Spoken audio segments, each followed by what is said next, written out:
முதல் படத்தினுடைய தயாரிப்பாளர் நெஞ்சமெல்லாம் நிறைந்திருக்கிறார்ங்கிற போது உண்மையிலேயே மகிழ்ச்சியாக இருக்குது. காரணம், நிறைய பேர் தயாரிப்பாளர் சங்கத்திலையும் சரி சினிமாவிலும் சரி நிறைய பேர் கடந்து வரோம். ஒரு 25 ஆண்டுகளுக்கு மேலே கடந்து வந்துட்டுருக்கோம். ஆனால் மாணிக்கம் சாரை முதல் முறையாக சந்திக்கும் போது தொடர்ந்து பாசிட்டிவாகவே பேசிக்கிட்டே இருக்கார். சினிமா மேலே அவருக்கு இருக்கிற காதலை ஒவ்வொரு நாளும் அவர் பேசும்போது ஏதோ ஆர்வத்தில் பேசுகிறாரா இல்லை ஆர்வக்கோளாறில் பேசுகிறாரா அப்படிலாம் எனக்குள்ளேயே கேட்டுக்கிட்டு இருக்கும்போது அவர் ரொம்ப ஆழமாக இந்த சினிமாவை நேசித்து இந்த படத்தை எடுக்கிறதுக்கு வந்திருக்கும்போது உண்மையிலேயே ஒட்டுமொத்த தமிழ் சினிமாவும் அவரை நம்ம வரவேற்கணும், அவருக்கு தலை வணங்கணும். காரணம், இந்த படத்தினுடைய இயக்குனர் ஆண்ட்ரூ பாண்டியன் அவர்கள் நான் கடந்து ஒரு 5 வருடங்களாக பார்த்துட்ருக்கேன். 5 வருடத்துக்கு மேலே அவரை பார்க்குறேன். அவரை நான் நோட் பண்ணிக்கிட்டே இருக்கேன். அவர் ஒரு அழகான ஒரு படம் எடுத்து வச்சுருக்கார். இது போல் ஒரு அனிமல், ஒரு சிஜி படம் தான், எக்ஸ்ட்ரானரியாக. அதெல்லாம் பெரிய டைரக்டர்கள் கொடுத்தா 50 கோடி இருக்கும். ரொம்ப பிளான் பண்ணி ஒவ்வொரு ஷாட்டும் எப்படி எடுக்கணும்னு ஒரு படத்தை எடுத்து வச்சுருக்காரு. அந்த படத்தையும் நான் பார்த்துருக்கேன். இப்படி ஒரு முதல் படத்தினுடைய இயக்குனர் இருப்பாரா, திங்க் பண்ணுவாருன்னு தெரியாத அளவுக்கு ஒரு பிரமிப்பான ஒரு சோசியல் மெசேஜ் அவர் கொண்டு வந்து நிறுத்தியிருக்காரு.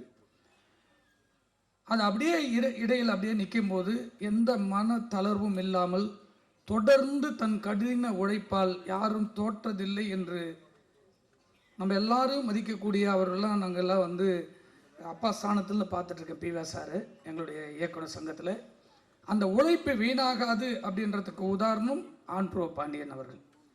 தொடர்ந்து முயற்சி செஞ்சு கடவுள் சரியான நேரத்தில் சரியான மனிதர்களை இணைக்கும் என்பதற்கு உதாரணமாக இந்த இயக்குனரை திரு மாணிக்கம் சார் அவர்களிடத்தில் இணைத்து வச்சிருக்கு கடவுள் தான். இந்த படம் நான் முழுக்க படம் பார்த்துருக்கேன். ஒரு இந்திய தேசத்தினுடைய படம். இது ஒரு சாதாரண படமாக நினைக்காதீங்க.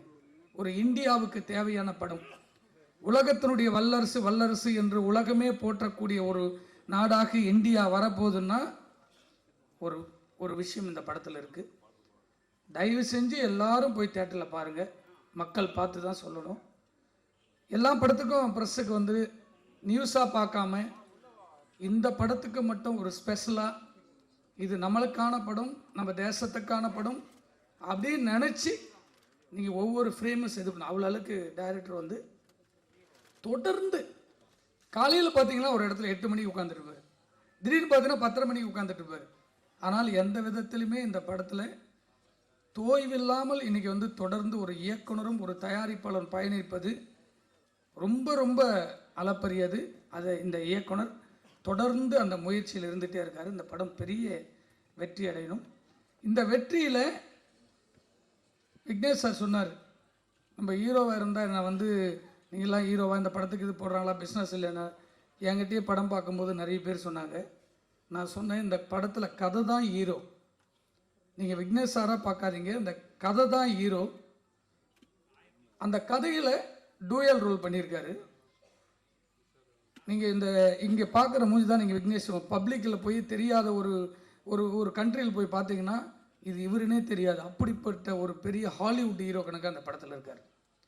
அவ்வளோ அளவுக்கு இவங்களுடைய கூட்டணி அமைஞ்சிருக்கு. ரொம்ப ஒற்றுமையோடு யாரையுமே எந்த இதுவும் இல்லாமல் இந்த படம் முடிஞ்சிருக்கு. ஆண்ட்ரூ பாண்டியன் சாருக்கு அப்புறம் கூட இருக்கிற டெக்னீஷியன் எல்லாமே இப்போ தான் நான் பார்த்தேன். எல்லாமே யூத்து, எல்லாமே இவர் கீழே இருந்த வச்சு அவ்வளோ அறிவுகளை உள்ளே கொண்டு இந்த படத்தில் நிறுத்திருக்காரு. ரொம்ப மகிழ்ச்சி. இது மட்டும் ஒரே ஒரு கோரிக்கை தான். ஒட்டுமொத்த தமிழ் சினிமாவும் தத்தளித்து கொண்டிருக்கிறது என்னுடைய தயாரிப்பாளர்கள் இனம். அந்த தயாரிப்பாளர்களை மீட்டு எடுப்பதற்கு ஒரு சரியான தருணமாக இந்த மேடையை நான் பயன்படுத்த விரும்புகிறேன். காரணம், தயாரிப்பாளர் சங்கத்தில் தமிழ் சினிமாவில் தயாரிப்பாளர் சங்கத்திற்கு ஒரு புரட்சி உருவாச்சு அப்படின்னு சொன்னால் நான் பார்த்த தலைவர்களில் என்னுடைய நண்பர் விஷால் தான். ஒரு முதல் முறையாக தயாரிப்பாளர் சங்கத்தில் 15 ஆண்டுகளுக்கு மேலாக நான் தொடர்ந்து தயாரிப்பாளர்கள் நசுக்கப்படுகிறார்கள், ஒடுக்கப்படுகிறார்கள் என்று குரல் கொடுக்கும் போதெல்லாம் படத்தை கோடி கோடியாக போட்டு படம் பண்ணுற புடிசர்களுக்கு அங்கீகாரம் இல்லைன்னு குரல் கொடுக்கும்போது ஒரு புது ரத்தம் விஷால் தயாரிப்பாளர் சங்கத்துக்கு வந்த உடனே மொத்த டீமுமே ஒரு புதிய அத்தியாயத்தை கொண்டு வந்து அந்த சங்கத்தில் வெற்றி பெற்று ஒரு பெரிய புரட்சியை உருவாக்கினார். நான் கூட அவரை எதிர்த்து நின்னேன். அந்த டைமில் நான் கதிரேசன் அவர்கள் தலைவரானேன்னா ஒரு 5 படங்கள் தகுதியான படம் படுத்த தலைவர் தான் கதிரேசன் வரணும்னு ஒரு ஆர்கியூமெண்ட் நடக்குது. அப்போ இல்லை விஷால் வரணும் அப்படின்னு ஆர்கியூமெண்ட் நடக்குது. அப்போ நான் சொல்கிறேன், ஒரு தயாரிப்பாளராக படம் பண்ண தயாரிப்பாளர், வெற்றி பெற்ற தயாரிப்பாளர் சங்கத்தில் அமரணுன்ற குரல் கொடுக்குறேன். என்னுடைய நண்பனா விஷால் அவரை அப்போதுக்கு நான் எதிர்க்கிறேன்.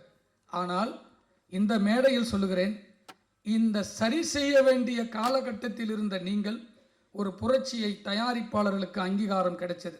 அந்த அங்கீகாரம் இப்பொழுது தடுமாற்றத்தில் இருக்கிறது. 100 ஷோ போகிற தேட்டர் 400 ஸ்க்ரீன் ஆகணும். ஆனால் 100 தேட்டரில் எதில் ஓடுது ஒரு ஸ்க்ரீன் கூட தெரியாமல் ஒரு பாயிண்ட் மட்டும் இல்லை, ஒட்டுமொத்த தமிழ் சினிமாவும் கியூபில் கை கட்டி நின்றுட்டு இருக்கோம். இதையெல்லாம் சரி செஞ்சு முடிப்பார் என்ற நம்பிக்கையில் இருந்த விஷால் அவர்கள் மீண்டும், இது என்னுடைய உண்மையான உணர்வு, தமிழ் சினிமா தயாரிப்பாளர்கள் தமையிலிருந்து நிற்க வேண்டும் என்று சொன்னால் மீண்டும் நீங்கள் விடுபட்டு இருக்கக்கூடிய அந்த புள்ளியை நீங்கள் தலைவராக வந்து தமிழ் சினிமாவை மாற்றத்தை உருவாக்க வேண்டும் என்று உங்களுக்கு கோரிக்கை வைக்கிறேன். காரணம், எல்லா சங்கங்களும் இணைந்து இருந்தால் மட்டுமே தயாரிப்பாளர் எனும் உயர்ந்து இருக்கும். இங்கு பிரிந்து பிரிந்து கிடைப்பதனால் என்னுடைய தயாரிப்பாளர்கள் எனும் அழிந்து கொண்டே இருக்கிறது. அதை மீட்டெடுப்பதற்கு எப்படி ஒரு புரட்சியை நீங்கள் உருவாக்கினீங்களோ, இந்த ரெட் ஃப்ளவர் திரைப்படம் 400 ஸ்க்ரீனில் ஓடணும்னா உங்களுக்கு ஒரு தலைவர் அங்கே உட்கார்ந்தால் மட்டும்தான் 400 ஸ்க்ரீன் போட முடியும். என் ப்ரொடியூசர் ஒரு ரூமுக்குள்ளேயே அழுது கண்ணீர் விட்டுக்கிட்டு இருக்காங்க. இதுமாரி கண்ணீர் வரக்கூடாதுன்றதுக்காக தான் பல தயாரிப்பாளர்கள் இங்கே கூட வந்து உட்கார்ந்துட்டு இருக்காங்க. எல்லாருக்கும் ஸ்டேஜ் இல்லை, எல்லாருமே சங்கத்தில் வந்திருக்காங்க. ஒரு மாற்றம், ஒரு புதிய ரத்தத்தில் தான் எல்லாரும் எதிர்க்கக்கூடிய ஒரு தலைவன் வேணும். ஒரு சங்கம் உயர்ந்திருக்குன்னா எதிர்த்து என் சங்கத்தை பாதுகாப்பதற்கு நான் என்ன வேணா பண்ணுவேன். அப்படி ஒரு தலைவராக விஷால் மீண்டும் வர வேண்டும் என்று கோரிக்கை வைக்கிறேன். நன்றி, வணக்கம்.